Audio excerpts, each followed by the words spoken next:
சென்னை அருகே பல்கலைக்கழக வளாகத்திலிருந்து 500க்கும் மேற்பட்ட சந்தனம் மற்றும் தேக்கு மரங்கள் வெட்டி கடத்தப்பட்டிருக்கக்கூடிய சம்பவமானது நிகழ்ந்திருக்கிறது. தமிழ்நாடு கால்நடை மற்றும் விலங்கு அறிவியல் பல்கலை ஆராய்ச்சி நிலையத்திலிருந்து இந்த கடத்தல் சம்பவமானது நடந்திருக்கிறது. விவரங்களோடு இணைகிறார் நமது செய்தியாளர் நவீன். வணக்கம் நவீன், இந்த கடத்தல் சம்பவம் தொடர்பாக முதற்கட்ட விசாரணையில் என்னென்ன தகவல்கள் வெளியாகி இருக்கிறது? விவரங்கள். வணக்கம். செங்கல்பட்டு மாவட்டம் கூடுவாஞ்சேரி அருகே காட்டுப்பாக்கத்துல தமிழ்நாடு கால்நடை மற்றும் விலங்கு அறிவியல் ஆராய்ச்சி பல்கலைக்கழகம் செயல்பட்டு வருகிறது. சுமார் 600 ஏக்கர் பரப்பளவில் இந்த ஆராய்ச்சி பல்கலைக்கழகம் செயல்பட்டு வருகிறது. இங்கு 1000க்கும் மேற்பட்ட சந்தனம் மற்றும் தேக்கு மரங்கள் வைக்கப்பட்டிருக்கிறது. கிட்டத்தட்ட 40 ஆண்டுகளுக்கு மேலாக இந்த பகுதியில இந்த மரங்கள் இருக்கிறது.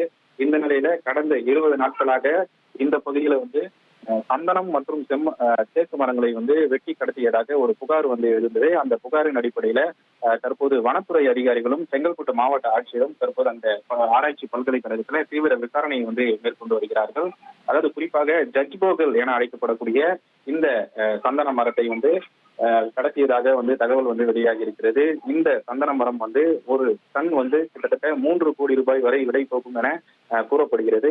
இந்த நிலையில இந்த சந்தனம் மற்றும் தேக்கு மரங்களை வெட்டி கடத்திய நபர்கள் குறித்து தீவிர விசாரணை மேற்கொள்ளப்பட்டு வருகிறது.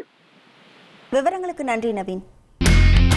இனி செல்லும் இடமெல்லாம் செய்தி.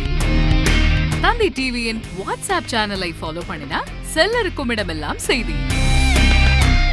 இதோ QR கோட் இப்பவே ஸ்கேன் பண்ணுங்க, ஃபாலோ பண்ணுங்க.